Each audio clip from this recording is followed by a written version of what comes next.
नमस्कार, मैं हूं आपके साथ आशा सरमाल। आप देख रहे हैं खास मुलाकात और खास मुलाकात में आज जिस मेहमान से हम आपको मिलाने जा रहे हैं श्राइन बोर्ड के सीईओ हैं अंशुल गर्ग जी। बहुत बहुत स्वागत सर कार्यक्रम में जुड़ने के लिए।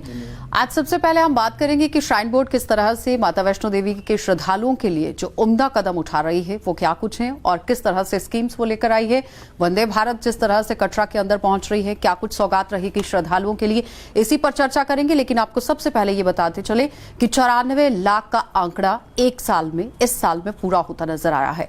तो जाहिर तौर पर आप देखिए ये किसी सौगात से कम नहीं है, क्योंकि ज्यादातर श्रद्धालु बाहर से यहाँ पर पहुंचे हैं। तो सर क्या कहेंगे इस पर? सबसे पहले देखिए, श्री माता वैष्णो देवी श्राइन बोर्ड का निरंतर ये प्रयास रहता है कि जितने भी श्रद्धालु दर्शनों के लिए आ रहे हैं उनकी जो यात्रा है सरल हो, सुगम हो और उसको फैसिलिटेट किया जा सके।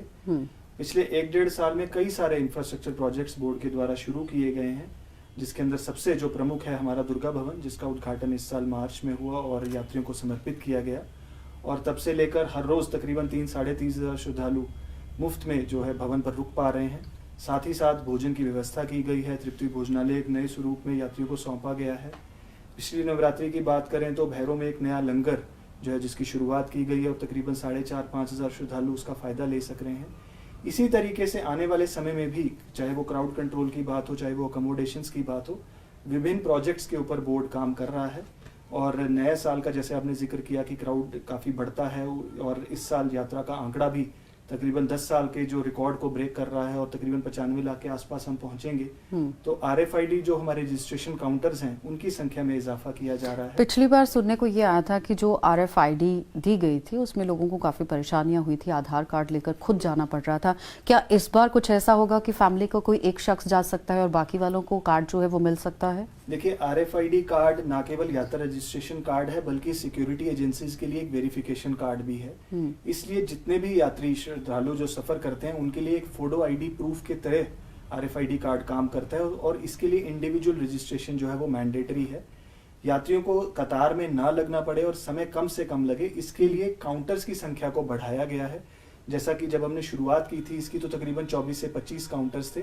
आज के समय में 39 काउंटर्स जो हैं वो एक्टिव रहते हैं और एक सेल्फ वेंडिंग कियोस्क भी हेलीपैड के ऊपर शुरू किया जा रहा है। मकसद यही है किसी भी श्रद्धालु को 20 से 25 मिनट से ज्यादा कहीं भी किसी भी कतार में वेट ना करना। अच्छा, लास्ट टाइम एक और सवाल उठा था कि जब ऑनलाइन बुकिंग्स हो रही हैं, जिस तरह से आपने इस बार स्टेप्स उठाए हैं, स्काई वॉक को लेकर आपने काम किया, उसके बाद आपने देखा कि रोपवे प्रोजेक्ट को लेकर आप लोग काम कर रहे हैं, लेकिन ऑनलाइन जो बुकिंग थी उसको लेकर कि करप्शन के साथ उसे जोड़कर देखा जा रहा था, वो करप्शन खत्म हो उसके लिए कोई स्टेप्स उठाए गए हैं आप? देखिए, ऑनलाइन बुकिंग्स का जो कोटा है वो दिन प्रतिदिन एनहांस किया जा रहा है। जैसे कि एग्जांपल के तौर पे अगर बात करें तो पैसेंजर रोपवे जो भवन से भैरव जाता है वो 15 दिन पहले तक ऑनलाइन अवेलेबल ही नहीं था और लोगों को कतार में वेट करना पड़ता था। ऑनरेबल चेयरमैन साहब माननीय उपराज्यपाल जी के निर्देशन पर उसको ऑनलाइन बुकिंग्स पर शिफ्ट किया गया है और 1 तारीख से जो है 2-3 हज़ार जो यात्री हैं उसको ऑनलाइन बुक कर सकते हैं और रोपवे फैसिलिटी को अवेल कर सकते हैं। इसी तरीके से जो अकोमोडेशंस हैं भवन पर, उनके अंदर जैसे दुर्गा भवन जिसका मैंने जिक्र किया उसके भी कुछ रूम्स ऑनलाइन अवेलेबल हैं। इसी तरीके से जो आरती के अंदर जो लोग सम्मिलित होना चाहते हैं, अटका आरती स्कीम जो हमारी है उसके अंदर लोग ऑनलाइन सर्विसेज बुक कर सकते हैं। और अच्छी बात यह है कि सभी की सभी सर्विसेज एक ही प्लेटफॉर्म पर, हमारी जो रिवैम्प्ड वेबसाइट है वहां पर अवेलेबल है। और बोर्ड ने एक MOU किया है टाटा कंसल्टेंसी सर्विसेज TCS के साथ, जो हमारी सारी ऑनलाइन सर्विसेज को एक प्लेटफॉर्म पे ला रहा है ताकि लोगों के लिए सर्विसेज बुक करना और उनको अवेल करना हैसल फ्री रहे। सबसे ज्यादा अगर क्राउड हो जाता है, लास्ट टाइम आपने देखा कि जनवरी 1 को किस तरह से भगदड़ मची और कुछ लोगों की मौत भी हुई, कुछ लोग घायल भी हुए। इस तरह से सिचुएशन दोबारा यहाँ पर ना बने और ऐसा कुछ भी कंडीशन ना देखने को मिले, उसके लिए कोई कदम उठाया गया? देखिए, बोर्ड की तरफ से पिछले 2 साल में, जैसा आपने उस हादसे का जिक्र किया, तो पिछले 2 साल में कई सारे ऐसे इंफ्रास्ट्रक्चर प्रोजेक्ट्स और टेक्नोलॉजिकल इंटरवेंशंस, दो पहरी जो है बोर्ड की अप्रोच रहती है। तो इंफ्रास्ट्रक्चर प्रोजेक्ट्स में रहता है कि हम कैसे अकोमोडेशंस इंक्रीज कर सकें, होल्डिंग एरियाज को बढ़ा सके।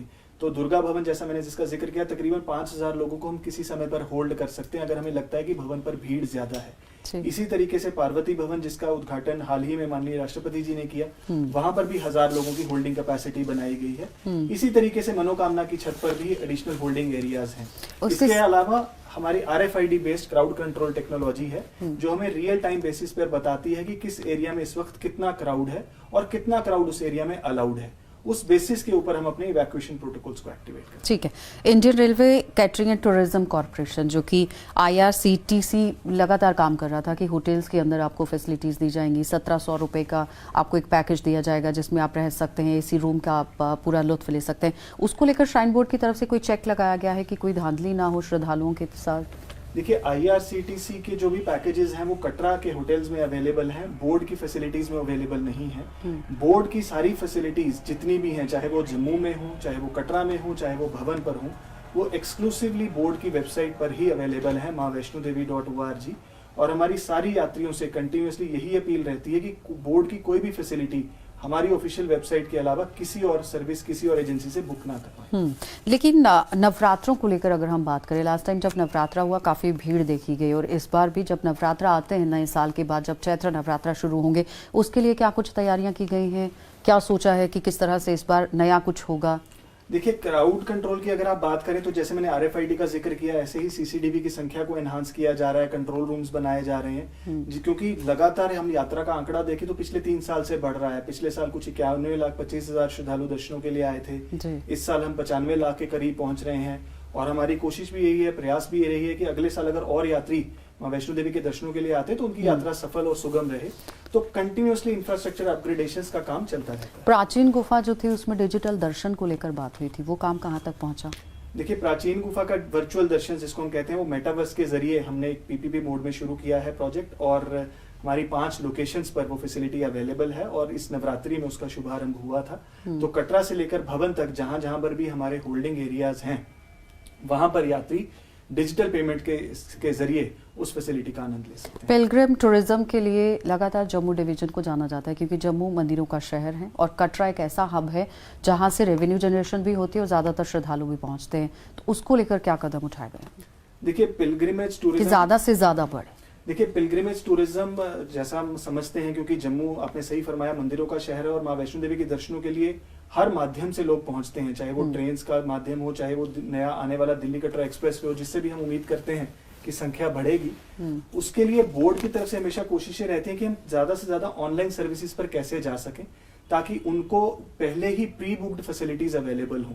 जो भी यात्री अपना सफर शुरू करे तो मोबाइल के जरिए, स्मार्टफोन से, लैपटॉप से अपनी वो फैसिलिटीज को पहले प्री बुक करे, उसको कॉन्फर्मेशंस की पहले से ही जानकारी रहे, ताकि उसकी यात्रा और सरल और सुगम रहे। एक सिंपल सी एक यात्रा गाइड, भक्ति ऑफ शक्ति, जो है हाल ही में हमारे ऑनरेबल चेयरमैन साहब ने रिलीज की है, वो भी Amazon पर भी अवेलेबल है, हमारी वेबसाइट से भी उसका लिंक है। एक यात्रा गाइड की तरह वो यात्रियों के लिए काम कर सकती है, ताकि लोगों को अगर कोई जानकारी चाहिए बोर्ड की सुविधाओं के बारे में, उस जानकारी को लेकर ही वो आगे बढ़े। अच्छा, नवरात्रों में जो 9 दिवसीय कार्यक्रम आपकी तरफ से चलाए गए थे, जो बहुत अच्छा इनिशिएटिव भी था, जिसमें रामलीला आपकी तरफ से हुई, भक्ति गीत प्रतियोगिता, भागवत कथा, प्रभात फेरी, शोभा यात्रा, माता की कहानी जो लेजर शो के जरिए आप लोगों ने दिखाने की बात कही, कुश्ती प्रतियोगिता था, हास्य व्यंग था, दिव्यांगों के लिए, बच्चों के लिए कुछ आपकी तरफ से एक्टिविटीज थी। क्या आने वाले समय में वो कॉन्टिन्यूटी में देखने को मिल सकता है? क्योंकि जब आप कोई भी काम शुरू करते हैं, उसकी मेंटेनेंस किस तरह से आप रखते हैं, उसकी कॉन्टिन्यूटी को लेकर काम करना जरूरी रहता है। देखिए, नवरात्रा फेस्टिवल जिसका आपने जिक्र किया, वो पिछले 25 साल में एक प्रथा, एक प्रचलन चला आ रहा है कटरा शहर में, और जिसको department of tourism in collaboration with Shri Mata Vaishno Devi shrine board आयोजित करता है। और हर साल उसकी एक्टिविटीज में इम्प्रूवमेंट, एनहांसमेंट, यात्री एक्सपीरियंस में बढ़ोतरी करने की कोशिशें रहती हैं। जैसा कि पिछले साल लेजर शो जिसका आपने जिक्र किया, उसको ऐड ऑन किया गया था एज एन एडिशनल फीचर, जिसके जरिए माता की कहानी को दर्शाया जा सके। इस साल जो हमारा इनॉग्रल इवेंट था नवरात्रि फेस्टिवल, उसके अंदर यक्षगान, जो कि साउथ का एक बड़ा फेमस थिएट्रिकल आर्ट फॉर्म है, उसके जरिए माता की एक कहानी के बारे में जिक्र, जो है एक डिपिक्शन किया गया था, और जो कि काफी श्रद्धालुओं ने पसंद किया था। तो इस तरीके से हर साल हमारी कोशिश रहती है कि जो भी कल्चरल एक्टिविटीज है उनको बढ़ाया जा सके, चाहे बच्चों से लेकर के बुजुर्गों तक के लिए एक्टिविटीज रहें। और हर साल हमारी कोशिश रहती है कि जितना भी फीडबैक लोगों की तरफ से आता है, उसको इनकॉर्पोरेट करते हुए कुछ ना कुछ नवीन। कुछ आम जनता का सवाल कि रोपवे प्रोजेक्ट आपने शुरू कर दिया है, घोड़े वाले, पिट्ठू वाले और जितने भी दुकानदार हैं, उनका कहीं ना कहीं बिजनेस जो है वो इससे ठप हो जाएगा। उसके लिए कोई अल्टरनेट आपने निकाला है कि किस तरह से स्मूथली सब कुछ चलेगा? देखिए, रोपवे प्रोजेक्ट शुरू करने के 2 मुख्य प्रायोजन थे। सबसे पहला कि बहुत सारे हमारे बुजुर्ग यात्री आते हैं, या मेडिकली अनफिट या स्पेशली एबल्ड लोग आते हैं, जो दर्शन उस तरीके से नहीं कर पाते जैसी उनकी इच्छा रहती है, और हेलीकॉप्टर सर्विसेज के अंदर ही हम ज्यादा इजाफा एनवायरनमेंट कंसर्न्स को लेकर के नहीं कर सकते हैं। तो ये बोर्ड का उद्देश्य था कि उन सभी यात्रियों को दर्शन जो है एक सरल तरीके से हम करवा सकें।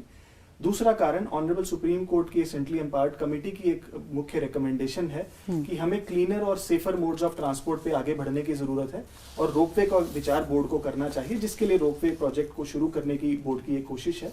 जहां तक हमारे सर्विस प्रोवाइडर्स की बात रही, घोड़े वाले या पिट्ठू वाले हैं, तो बोर्ड का ये एक मत है कि हमें सभी स्टेक होल्डर्स को साथ में लेकर ही इस प्रोजेक्ट की कंटूर्स को फाइनलाइज करना है। उसके लिए एक बोर्ड द्वारा कमेटी गठित की गई है, जिसकी एक मीटिंग पहले भी स्टेक होल्डर के साथ हो चुकी है और जनवरी में आने वाले दिनों में कुछ एक और मीटिंग भी उनके साथ होगी, ताकि किस तरीके से इसकी मोडालिटीज को फाइनल किया जा सके और सभी को साथ में लेकर इस प्रोजेक्ट को आगे बढ़ाया जाए। ठीक है, बहुत अच्छे से। रोपवे प्रोजेक्ट जिस तरह से पहले मैंने बात की, 10,000 के करीब लोगों को वो एक ही टाइम पे ले जाता है, 1 घंटे में 15,000 लोगों को वो भवन में पहुंचा देगा, यानी कि जो क्राउड कटरा के अंदर होता था वो कहीं ना कहीं कम होगा। एक बहुत अच्छी उम्दा पहल है।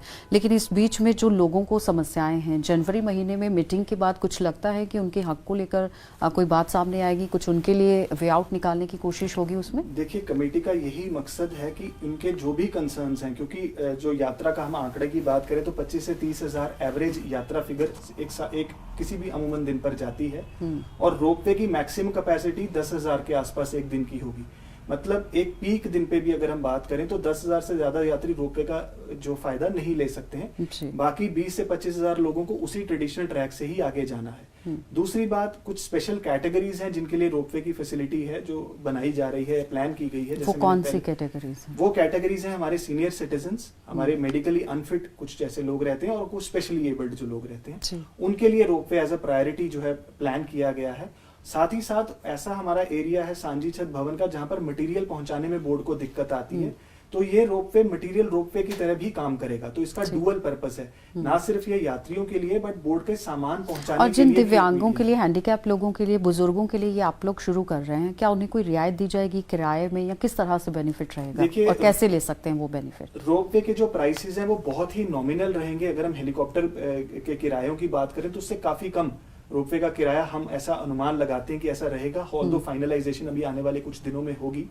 तो और उसके बाद कोई ऐसी क्या रिबेट्स या क्या डिस्काउंट्स जिसका आप जिक्र कर रही है, तो आई एम श्योर बोर्ड अपने टाइम पर, क्योंकि रोपवे एक लंबा प्रोजेक्ट है, 2-2.5 साल का एक समय सीमा है, उसके दौरान जो भी बोर्ड एक फैसला, एक आई एम श्योर सभी कंसर्न्स को देख करके लेगा और एक लिमिटेड कोटा जैसा कि हमारी बैटरी कार सेवा में रहता है सीनियर सिटीजन, उनके लिए वो ऐसे ही इन सभी जो कैटेगरीज को प्रायोरिटी पे रखकर। अब बात आ जाती है रिक्रूटमेंट को लेकर। श्राइन बोर्ड एक बहुत बड़ा हब है और रिक्रूटमेंट को लेकर कोई आने वाले समय में कुछ देखने को मिल सकता है कि रिक्रूटमेंट यहाँ पर होगी, किस तरह से होगी, कुछ है? रिक्रूटमेंट हमारा एक ऑनगोइंग प्रोसेस है और हर साल चलता रहता है। इस साल भी हमने रिसेप्शनिस्ट की रिक्रूटमेंट लास्ट ईयर की थी। इस साल हमने असिस्टेंट मैनेजर्स की रिक्रूटमेंट हाल ही में इसी महीने में कंक्लूड की। आने वाले समय में हम एनफोर्समेंट सिक्योरिटी स्टाफ के कुछ लोग रिक्रूट करने वाले हैं। पुजारी विंग में सेवादास की रिक्रूटमेंट हमारी ऑनगोइंग है।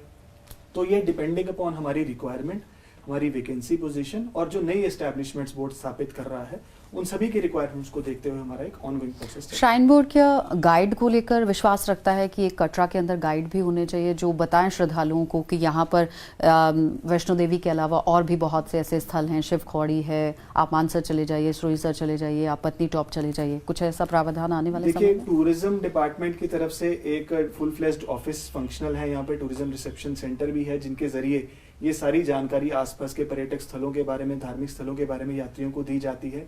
बोर्ड की भी जो ऑफिशियल डायरी लॉन्च होती है उसके अंदर भी इन सभी फैसिलिटीज के, इन सभी प्लेसेस के बारे में यात्रियों को बताया जा रहा है। और टूरिज्म डिपार्टमेंट के साथ बोर्ड की एक निरंतर बातचीत चलती रहती है। उनके कुछ ऑडियो विजुअल्स भी बोर्ड की वीडियो वॉल्स के ऊपर डिस्प्लेड रहते हैं, ताकि यात्रियों को जानकारी मिलती रहे कि वो कहाँ और कौन से आसपास के स्थल एक्सप्लोर कर सकते हैं। उसके साथ अगर हम शंकराचार्य मंदिर की बात करें, काफ़ी पुराना भी है और श्रीनगर के अंदर भी शंकराचार्य है और कटरा के अंदर भी, उसे अपग्रेड करने के लिए, क्योंकि काफ़ी समय पहले से उसका काम शुरू हुआ था लेकिन अभी तक वो अधर में लटका हुआ है, कब तक वो कंप्लीट हो जाएगा? देखिए, बोर्ड ने तकरीबन 1.5 साल पहले अपनी बोर्ड मीटिंग में निर्णय लिया था कि शंकराचार्य मंदिर के जो निर्माण का कार्य तेजी से आगे बढ़ाया जाए, स्थानीय लोगों को साथ में लेते हुए। और उसके बाद इस साल बोर्ड ने उसके जो रेस्टोरेशन का काम था, क्योंकि बिल्डिंग जैसा आपने जिक्र किया काफी पुरानी थी, उसको स्ट्रेंथन करने का काम, रेट्रोफिटिंग का काम कंप्लीट कर लिया ताकि उस बिल्डिंग को बचाया जा सके और उसी को आगे बढ़ाया जा सके। हाउएवर जो रास्ता है कटरा से लेकर शंकराचार्य मंदिर तक का, उसके अंदर बहुत सारे स्थानीय लोगों के घर और उनकी जमीनें हैं और उनसे बातचीत जो है वो जिला प्रशासन के थ्रू चल रही है। जैसे ही वो रास्ता बोर्ड को अवेलेबल रहता है उसके बाद तुरंत हमारे जो प्रोजेक्ट्स एंड डिजाइन हैं वो सारे अप्रूव्ड हैं। जैसे ही वो रास्ते की जो जमीन है हमें इनकम्बरेंस फ्री बोर्ड को अवेलेबल होती है तो बोर्ड उस प्रोजेक्ट को और आगे बढ़ा सकता है। तो मुझे उम्मीद है कि आने वाले कुछ दिनों में जो स्थानीय लोगों की तरफ से और जिला प्रशासन की तरफ से एक जमीन का और पूरे रास्ते का जो मैप है जब हमारे को प्रोवाइड बोर्ड को मिल जाता है उसके बाद वो कार्य शुरू होगा। अच्छा, उसके साथ साथ अगर हम 31 दिसंबर को लेकर बात करें, नए साल पर अक्सर लोग अपनी ज़िंदगी की शुरुआत जो है वो माता रानी के दर्शन से ही करते हैं। ज़्यादातर क्राउड अगर बढ़ जाता है तो उसे कंट्रोल करने के लिए किस तरह से अरेंजमेंट्स हैं, सिक्योरिटी के क्या कुछ अरेंजमेंट्स हैं?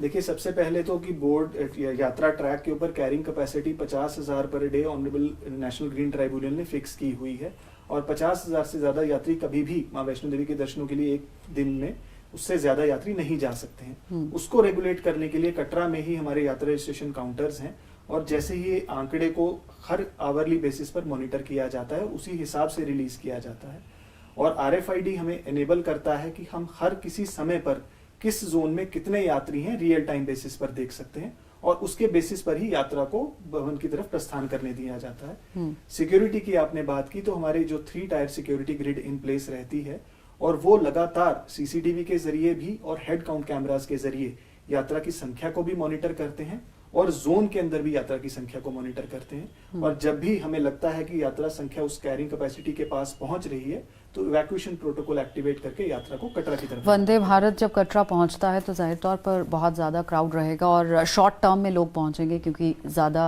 समय नहीं आपको लगेगा। उस वक्त उस पूरे मॉब को, उस पूरी सिचुएशन को कंट्रोल करना एक बहुत चैलेंजिंग सिचुएशन रहेगी। किस तरह से स्ट्रैटेजी है? देखिए, रेलवे स्टेशन के ऊपर क्योंकि ट्रेन्स का जो है संख्या लगातार बढ़ती जा रही है और एक नई वंदे भारत का भी शुभारंभ होने जा रहा है तो बोर्ड की तरफ से एक नया यात्री registration counter dedicated at the railway station जो है कंसीव किया गया है जिसका काम बहुत जल्द शुरू होगा और उसके अंदर ये सुविधा रहेगी कि 1000 से 1200 यात्रियों के लिए एक वेटिंग हॉल रहेगा और 10 से 12 रजिस्ट्रेशन काउंटर्स रेलवे स्टेशन पर ही अवेलेबल रहेंगे ताकि रेलवे स्टेशन से बाहर निकलते ही यात्री खुद को रजिस्टर कर सकें और उनको शहर की तरफ ना आना पड़े और जैसे ही वो रजिस्टर करते हैं उसके हिसाब से टाइमिंग और स्लॉट के हिसाब से वो अपनी यात्रा को प्लान कर सकें। बारीदार का मसला काफ़ी टाइम से चल रहा है, 1996 से 86 से 1986 जब से श्राइन बोर्ड ने टेक ओवर किया तब से बारीदार का एक बड़ा मसला था कि जो वो बारी बारी जाकर अपने पुजारी का काम करते थे लेकिन वहाँ से उन्हें हटा दिया गया। अब वो लोग डिमांड रखते हैं और बार बार ये कहते हैं कि जब भी कोई नया CEO आता है उसके पास पहुँचते हैं, अपनी बात को सामने रखते हैं। क्या लगता है अपने टेन्योर में उनके मसले को हल करने की कोशिश करेंगे? देखिए, जो ये बारीदार रिलेटेड जो इश्यूज हैं बहुत सारे लीगल इश्यूज चलते रहे और काफी लंबे समय तक चलते रहे जितना मेरी जानकारी है और फाइनली एपेक्स कोर्ट ने इस मसले को सेटल किया है और वो एक इशू जो है वो एक आई थिंक लीगली सेटल्ड है। लेकिन बहरहाल बोर्ड की तरफ से बहुत सारे सोशल सपोर्ट इनिशिएटिव्स इस पूरे इलाके के लिए लिए जाते हैं, चाहे वो कटरा है चाहे वो एडजेसेंट एरियाज हैं जिसके अंदर बच्चों को स्कॉलरशिप्स पहली क्लास से लेकर पोस्ट ग्रेजुएशन तक दी जा रही है और सालाना तकरीबन 1.5 करोड़ रुपए की धनराशि जो है वो इन स्कॉलरशिप्स की फॉर्म में बच्चों को दी जाती है। उसके अलावा जो शादियों के समय मैरिज असिस्टेंस जो है बोर्ड की तरफ से खास करके जो फॉर्मरली बारीदार थे और आसपास के इलाके के लोग हैं, रहने वाले लोग हैं, उन सभी को बच्चियों को भी शादी के टाइम पर मैरिज असिस्टेंस दिया जा रहा है। आसपास के बहुत सारे सोशल सपोर्ट इनिशिएटिव्स जैसे कि स्कूल्स के अंदर डेवलपमेंट का काम हो, जैसे कि अब हायर सेकेंडरी स्कूल की बिल्डिंग का पुनर्निर्माण कार्य बोर्ड द्वारा किया जा रहा है। एक सर्कुलर रोड थी उसका काम हाल ही में बोर्ड ने पूरा किया है। तो ऐसे बहुत से सोशल सपोर्ट इनिशिएटिव्स बोर्ड की तरफ से कॉन्स्टेंटली किए जाते हैं और स्थानीय लोगों के कंसर्न्स को ध्यान में रखते हुए भी इनिशिएटिव्स को आगे। आप जब कोई भी स्कीम लेकर आते हैं या फिर पैकेजेस लेके आते हैं या कोई भी काम आप जब शुरू करते हैं तो उसकी कनेक्टिविटी होना और इंफ्रास्ट्रक्चर को तैयार करना एक बड़ा चैलेंज रहता है। क्या इंफ्रास्ट्रक्चर को लेकर काम कर रहा है श्राइन बोर्ड और कहाँ तक वो पहुंचा है? देखिए, मैं अगर इंफ्रास्ट्रक्चर की बात करूं तो भवन हमारा मेन कंसर्न हमेशा से रहता है कि एनवायरमेंटल कंसर्न्स को भी ध्यान में रखना है और बढ़ती हुई यात्रा फुटफॉल का भी कंसर्न रखना है। उसके लिए school of planning and architecture new Delhi द्वारा एक मास्टर प्लान भवन के लिए 2016 में बोर्ड ने अप्रूव किया था और वो 15 साल का मास्टर प्लान है। मतलब सन 2031 तक क्या प्लानिंग होनी चाहिए, कहाँ पे कौन सा इंफ्रास्ट्रक्चर आना चाहिए, उस प्लान के अंदर क्लियरली मेंशन्ड है और उसी प्लान को एक गाइड मानते हुए बोर्ड अपनी इंफ्रास्ट्रक्चर एक्टिविटीज को आगे बढ़ाता है। हमारी एक टेक्निकल एक्सपर्ट टीम है, उसके बाद उसके थ्रू ही प्रोजेक्ट्स फिल्टर होकर बोर्ड के पास पेश किए जाते हैं और बोर्ड जिसको सहमति देता है उसके हिसाब से कार्य को आगे बढ़ाया जाता है। श्राइन बोर्ड गुरुकुल भी चला रहा है, उसमें फैसिलिटीज़ को किस तरह से रखा गया है और आने वाले समय में क्या और भी तादाद बढ़ाई जा सकती है बच्चों की उसमें, या फिर गुरुकुल की जो बिल्डिंग्स है कहीं और शिफ्ट की जा सकती हैं या कटरा के अंदर ही बनाई जाएंगी? गुरुकुल सन 2010 में शुरू किया गया था। उस समय छठी में जो हमारा इनटेक कैपेसिटी थी वो 20 बच्चों की थी और कुल मिलाकर के आज की डेट में 170 बच्चे गुरुकुल में जो फुल्ली फ्री रेजिडेंशियल फैसिलिटी है पढ़ रहे हैं। पिछले साल बोर्ड ने यह निर्णय किया इसकी संख्या को बढ़ाया जाए और इस साल हमने 20 की बजाय 30 बच्चों का जो इनटेक है वो छठी क्लास में लिया है और नेशनल एजुकेशन पॉलिसी 2020 उसमें लागू कर दी गई है। एडिशनल इंफ्रास्ट्रक्चर की जहां जहां रिक्वायरमेंट्स हैं उसको टाइम टू टाइम बढ़ाया जा रहा है। एक नए डाइनिंग हॉल को हाल ही में माननीय उपराज्यपाल जी ने समर्पित किया बच्चों को, और एकेडमिक क्लासेस की भी अगर संख्या में बढ़ोतरी की जरूरत होगी उसके ऊपर हमारी टीम काम कर रही है और हमारी कोशिश है कि आगे आने वाले समय कौन से ऐसे नए पैकेजेस हैं जो अंशुल गर्ग अपनी तरफ से लेके आएंगे और कुछ ऐसा सुझाव देंगे कटरा की जनता को कि इस तरह से होना चाहिए? देखिए, बोर्ड के अंदर जितने भी पैकेजेस रहते हैं, इनिशिएटिव्स रहते हैं, प्रोजेक्ट्स रहते हैं, वो एक बोर्ड का डिसीजन रहता है और सीईओ और सीईओ की टीम का काम रहता है उनको इम्प्लीमेंट करना। तो आज की डेट में अगर मैं बात करूं तो बोर्ड की तरफ से 2-3 इंपॉर्टेंट प्रोजेक्ट्स हैं जिसके ऊपर बोर्ड काम कर रहा है। जैसा आपने सबसे पहले जिक्र किया एक रोपवे प्रोजेक्ट जिसके लिए स्थानीय लोगों से बातचीत चल रही है और उसके बाद उसको आगे बढ़ाया जाएगा। उसके अलावा बोर्ड ने निर्णय किया है एक नया मेडिकल कॉलेज स्थापना करने की ककरेयाल में, क्योंकि हमारा हॉस्पिटल पहले से ही 300 बेडेड वहां फंक्शनल है। तो एक 50 सीटर मेडिकल कॉलेज का बोर्ड ने निर्णय लिया है जिसके ऊपर हमारी टीम काम करना शुरू कर रही है और हमारी कोशिश है कि आने वाले समय में जल्द ही उस काम को आगे बढ़ाया जा सके। भवन पर यात्रियों की सुविधाओं के लिए एक नया वैष्णवी भवन का निर्माण कार्य शुरू कर दिया गया है और अगले आने वाले 2 सालों में वो फैसिलिटी भी यात्रियों को माता के आशीर्वाद। डेडलाइन क्या रखी गई है? समय सीमा जब आप शुरू करते हैं तो उसकी एक समय सीमा तय की जाती है कि कब तक आप वो जनता को समर्पित करेंगे? देखिए, नया वैष्णवी भवन जैसा मैंने कहा उसकी 2 साल की समय सीमा है, तो नवंबर 2023 में उस प्रोजेक्ट का जो है शुरुआत की गई है और हमारी कोशिश है कि 2025 में वो यात्रियों को समर्पित किया जा सके। एक पिछले दिनों एक सवाल उठा था स्काई वॉक को लेकर और रोपवे प्रोजेक्ट को लेकर भी कि जब आप शांति शत या इस तरह से मार्ग से आप निकालते हैं तो वो नीचे भी गिर सकता है, तो उस तरह से वैसे सिक्योरिटी को मद्देनजर रखते हुए कैसे स्टेप्स जो हैं वो उठाए जाएंगे अब श्राइन बोर्ड की तरफ से? क्योंकि जब बावे वाली माता की बाहू फूट में गंडोला प्रोजेक्ट की शुरुआत हुई उस वक्त भी एक हादसा पेश आया था। इस तरह से हादसे पेश ना आए स्काई वॉक को लेकर भी और गंडोला प्रोजेक्ट के साथ साथ जिस तरह से हमने रोपवे प्रोजेक्ट को लेकर भी बात की है, तो उसके लिए क्या कुछ इनिशिएटिव्स हैं? देखिए, रोपवे प्रोजेक्ट के लिए राइट्स जो है वो हमारा प्रोजेक्ट मैनेजमेंट कंसल्टेंट है और वो एक लीडिंग एक्सपर्ट्स हैं इस फील्ड में। जो हमारा भवन से भैरों का रोपवे का एक्सपीरियंस है पिछले 5-6 साल से जो बोर्ड चला रहा है वो काफी एक अच्छा एक्सपीरियंस हमारा रहा है, क्योंकि उसके अंदर सेंस स्टैंडर्ड जो यूरोपियन नॉर्म्स जो बेस्ट माने जाते हैं रोपवे इंडस्ट्री के, उनको देख करके उस प्रोजेक्ट को कंसीव किया गया था और सेम नॉर्म्स को ही हमने इस प्रोजेक्ट में भी इंक्लूड किया है। और थर्ड पार्टी कंसल्टेंट रखने का भी मकसद यही रहता है कि सेफ्टी और सिक्योरिटी के लिहाज से कोई कॉम्प्रोमाइज ना किया जा सके। उसी लिहाज से पूरे यात्रा ट्रैक के ऊपर भी जो स्लोप स्टेबलाइजेशन के मेजर्स हैं, क्योंकि हम देखते हैं कि हम जोन 4 एरिया में आते हैं तो बहुत से लैंडस्लाइड, शूटिंग स्टोन्स, इस तरह की चुनौतियां आती हैं जो सेफ्टी के लिए एक हैजर्ड पोज करती हैं। तो बोर्ड की तरफ से उसके लिए भी तकरीबन 20 से 25 करोड़ की राशि हर साल खर्ची जाती है सिर्फ और सिर्फ स्लोप्स को स्टेबलाइज करने के लिए और एक्सपर्ट कंसल्टेंट्स की एडवाइस में इस काम को करने के लिए, चाहे वो तेरी हाइड्रोइलेक्ट्रिक कॉर्पोरेशन हो या वो GIS हो, GSI हो, जितनी भी एक्सपर्ट एजेंसीज हैं भारत सरकार की, उन सबके जो एक्सपर्ट एडवाइस के अंदर ही इन सभी प्रोजेक्ट्स को आगे बढ़ाया जाए। कुछ डिटेल्स मैं अपने दर्शकों के सामने रखना चाहूंगी जिसमें मैं आपको बताते चलें कि 2023 में जब शारदीय नवरात्रे हुए थे तो 44,500 श्रद्धालु पहुंचे थे, जिसमें 15,000 श्रद्धालु जो है वो कटरा के अंदर ही रुके। तो प्राचीन गुफा को लेकर तो बात कर ली, लेकिन उस बीच में आपने देखा कि 15,000 लोगों को 1 घंटे में भवन तक पहुंचाया जाएगा, यानी कि वो दिव्यांगों और बच्चों के लिए, बुजुर्गों के लिए काफी अच्छा एक स्टेप माना जा सकता है। और साथ ही बताते चले कि 2013 में ऑनलाइन रजिस्ट्रेशन जो है वो शुरू हुई थी, लेकिन वो आज तक चल रही है और उसे मेंटेन करने की कोशिश भी हुई। 2022 की अगर हम बात करें तो 31 दिसंबर को 23,110 श्रद्धालुओं ने यहां पर पूजा अर्चना की। 2022 जून की अगर बात करें तो 11.29 लाख से ज्यादा जो यात्री थे वो पहुंचे हैं दर्शन के लिए। 2021 में फरवरी की अगर हम बात करते हैं तो 3.61 लाख ये आंकड़ा था। 2021 में दिसंबर तक की अगर हम बात करें तो 5.67 लाख का ये आंकड़ा था। इन श्रद्धालुओं ने यहां पर दर्शन किए, लेकिन उस बीच में आप देखिए 2020 में ये आंकड़ा किस तरह से बढ़ा, 17 लाख तक ये पहुंचा और उसके बाद यहाँ 2013 में ये घटकर 93.24 लाख भी पहुंचा था। लेकिन उस बीच में अगर हम 2023 की बात करें तो अब आप देखिए 94 लाख का आंकड़ा लगभग जो है वो पूरा होता नजर आ रहा है। और जिस तरह से एक बताया गया था श्राइन बोर्ड की तरफ से कि 1 करोड़ रुपए 1 करोड़ लोगों का जो आंकड़ा है वो पार होता नजर आएगा, तो किस तरह से खुशी है श्राइन बोर्ड के अंदर, क्योंकि जो एक सोची थी चीज वो कहीं ना कहीं बिल्कुल पास आती नजर आ रही थी, क्योंकि 94 लाख तक पहुंच गए हैं तो 6 लाख ही पेंडिंग बच गए थे।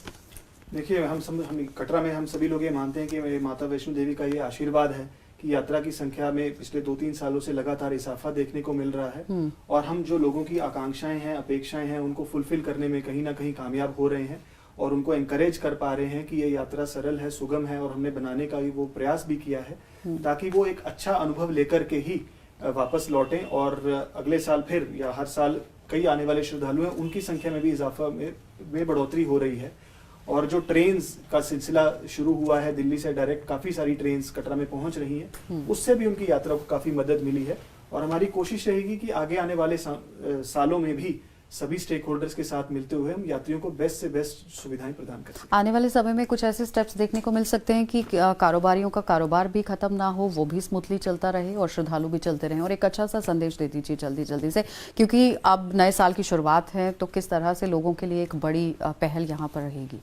देखिए मेरा हमेशा से यही अपील यात्रियों के लिए रहती है कि श्री माता वैष्णो देवी श्राइन बोर्ड सदैव ही यात्री सुविधाओं को बढ़ाने के लिए, इम्प्रूव करने के लिए, पिलग्रिम एक्सपीरियंस को एनहांस करने के लिए तत्पर है और बोर्ड का लगातार ये प्रयास रहता है कि जितने भी श्रद्धालु, चाहे वो पूरे देश के किसी भी कोने से आए या विदेश से आए, उन सबको एक हैसल फ्री सर्विस का अनुभव हो। हमारी ऑनलाइन सेवाओं का जरूर लुत्फ उठाएं और maavaishnodevi.org ही एक एक्सक्लूसिव वेबसाइट है जहां पर ये सारी सुविधाएं उपलब्ध हैं और किसी भी और एजेंट या एजेंसी या कोई ऑर्गेनाइजेशन को बोर्ड के द्वारा किसी फैसिलिटीज को इशू करने की कोई अथॉरिटी नहीं है। हमारी वेबसाइट से फैसिलिटीज का आप फायदा ले सकते हैं और हमारा टोल फ्री कॉल सेंटर भी हमारी वेबसाइट पर अवेलेबल है, वहां पर भी आप जाकर अपना कोई भी सवाल या शक है उसको क्लैरिफाई कर सकते हैं। और आपसे एक अपील सभी यात्रियों से रहेगी कि नए साल में जब अगर भीड़ बढ़ती है या उसके दौरान उसके आने वाले नवरात्रि में अगर भीड़ बढ़ती है तो जो भी हमारी टीम्स हैं उनकी मदद लें ऑन ग्राउंड और जो भी हमारी एडवाइजरीज हैं उनको जरूर फॉलो करें। चलिए, बहुत बहुत धन्यवाद अंशुल जी जुड़ने के लिए। तो फिलहाल आपने देखा कि श्री माता वैष्णो देवी श्राइन बोर्ड के ही सीईओ हमारे साथ बातचीत कर रहे थे, किस तरह से उन्होंने अपनी पूरी बातों को सामने रखा है कि आने वाले समय में श्राइन बोर्ड किस तरह से श्रद्धालुओं के लिए एक सौगात लेकर सामने आया है। कुछ स्कीम्स लाई गई हैं, कुछ पैकेजेस लाए गए हैं और कुछ प्रोजेक्ट्स सामने रखे गए हैं जो आने वाले समय में यहाँ पर श्रद्धालुओं को दिए जाएंगे और बाहर से जितनी भी जनता यहाँ पर पहुंच रही है दर्शन को लेकर, उनके लिए काम करने की कोशिश की जा रही है। लेकिन उसके साथ साथ जो स्थानीय लोग हैं, जो कारोबारी लोग हैं, उन्हें भी अगर कोई समस्याएं आ रही हैं तो उन्हें हल करने के लिए पूरी तरह से श्राइन बोर्ड जो है वो तैयार है। फिलहाल आप देखते रहिए कार्यक्रम।